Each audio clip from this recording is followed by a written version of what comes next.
I'm Alex Radical from Board Game Co., and this is Where Are They Now for December of 2024. Where Are They Now is a series where I take a look back at, well, a year ago, as well as 5 years ago, and tell you how the games I played for the first time in those months have held up. In case you're tired of all the new stuff coming through and you want to get a better sense of how things last over time, or at least how they last over time for me, this is that series. We're going to be dividing up each of those years, again, 2023, a year ago, and 2019, 5 years ago. We're going to be dividing up those up into 4 categories. The games I didn't enjoy, the games that were good, but I didn't feel the need to own, the games that I kept and then left, and the games that I kept and are still here.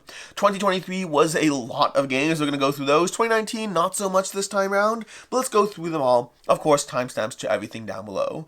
Let's start with 2023 and the games that I didn't enjoy. It doesn't mean that they were bad, it means that, I guess the way I'd put it, usually this category are the games that I rated a 3 or lower. It's okay sometimes, or actively bad, but literally just didn't inspire that leap of wanting it in any way. Versus the section of games that were good, but I didn't feel the need to keep, that's just where I'm trying to be realistic with my free time.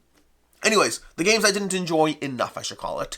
We have Time Division from Heidelberg and CGE. I liked the concept of it, but the iconography made it basically, I hesitate to use the word unplayable, but I would use the words less fun to play and not as enjoyable.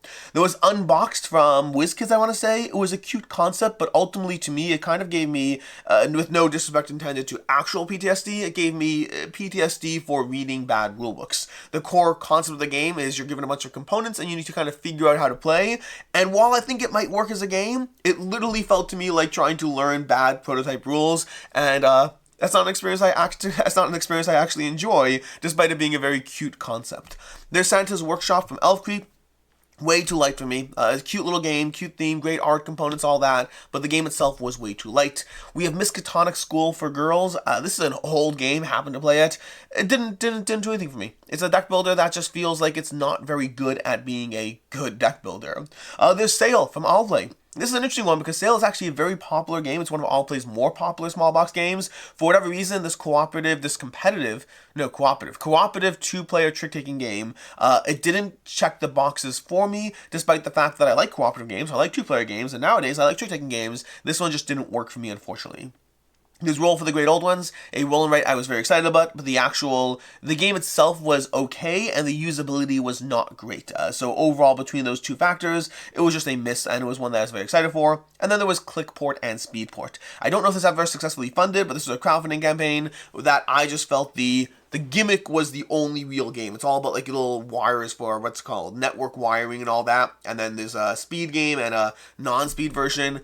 I didn't feel anything was good about this other than the gimmick. It was one of those games that I'd classify as a straight up waste of time. Unfortunately, it wasn't for me. It wasn't for me at all. I don't know who the target audience is because it's a very specific theme. I don't know. I don't know who the target audience is. I don't know who the target audience is for this game. Not for me.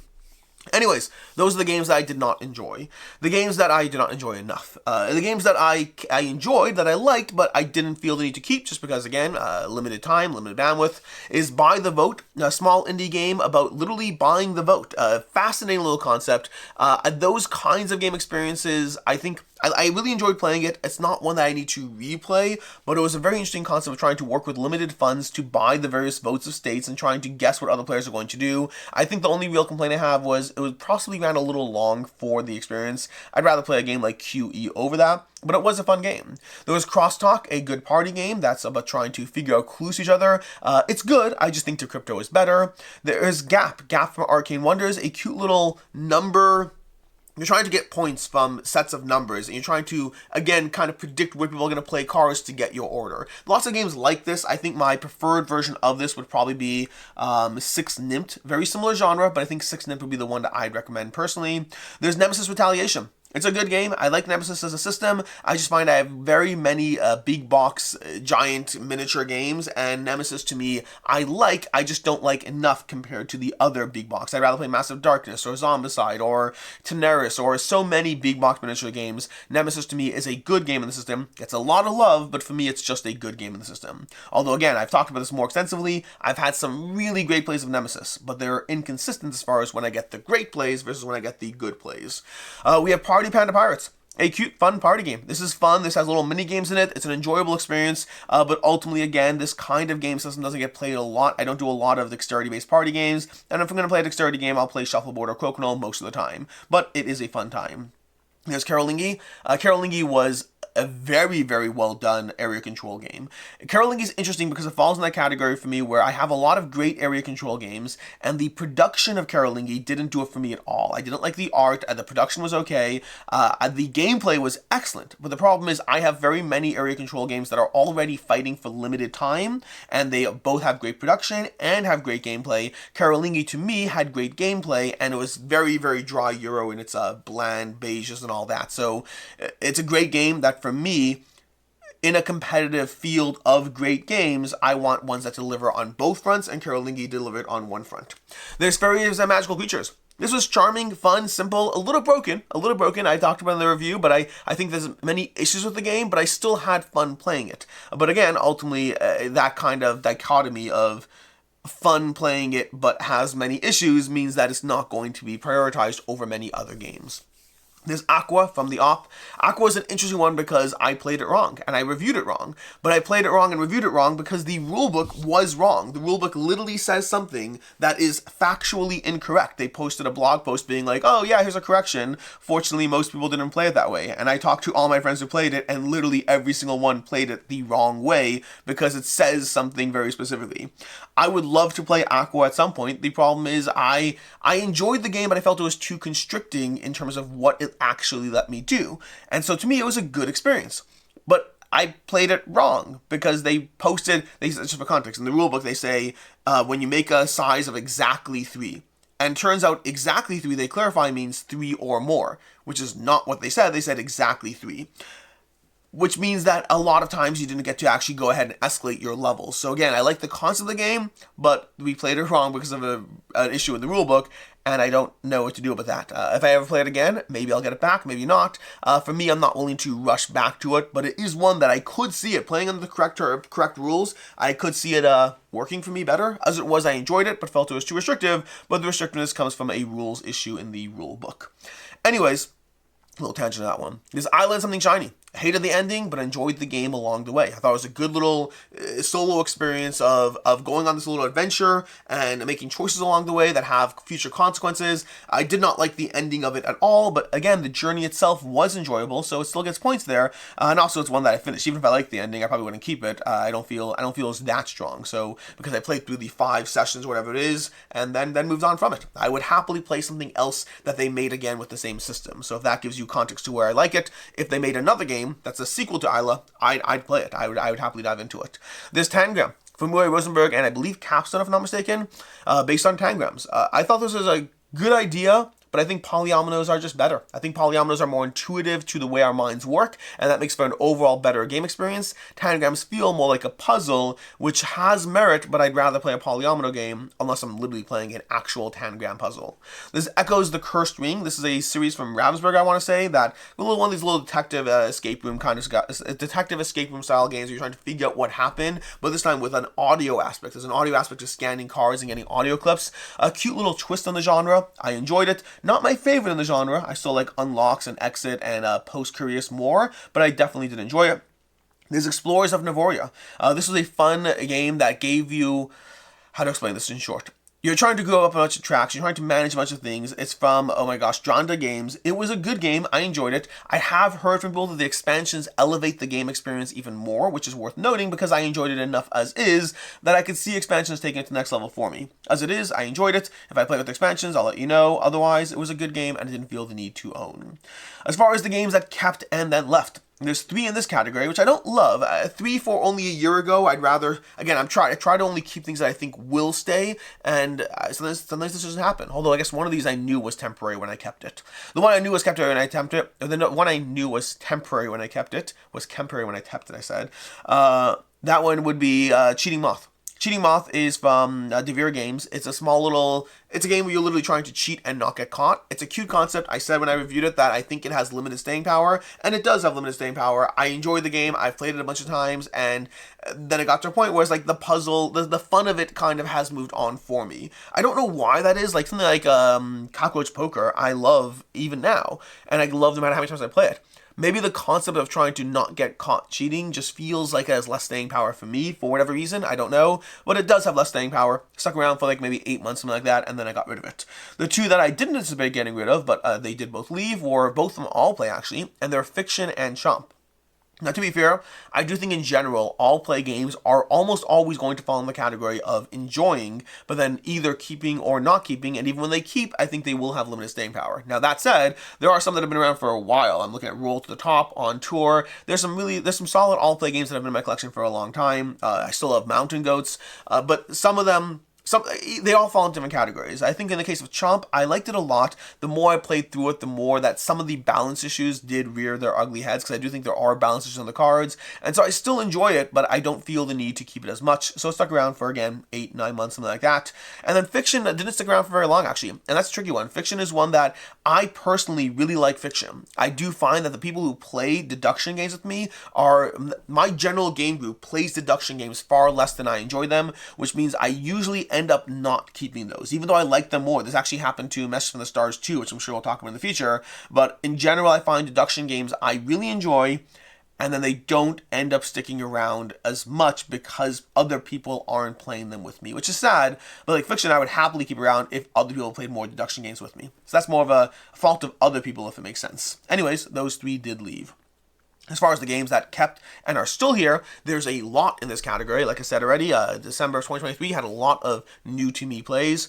We have Appropos, of board game from the same designer of Fiction, from Peter Hayward. Appropos board games, a delightful little button shy game of trying to create increasingly difficult categorizations and find a board game that falls into it. Very, very fun game. Like if you're like, okay, it's cooperative, it's based on sci-fi, it does not have meeples, and it was put out in the last 5 years. And then each time you add a new restriction, and then you have to change categories. And you're like, okay, great. Well, now we have to put a new category in play, and then find a further restriction. There's also Appropos of movies, but I've enjoyed Appropos of board games more. Great little game. There's River Valley Glassworks from All Play.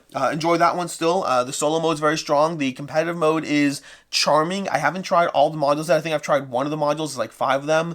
For me, I don't know if it's a long-term staying power, but it's still one that I'm enjoying right now and keeping around. So that's River Valley Glassworks. Again, between the solo and the modularity of the base game, it definitely has some degree of staying power for me.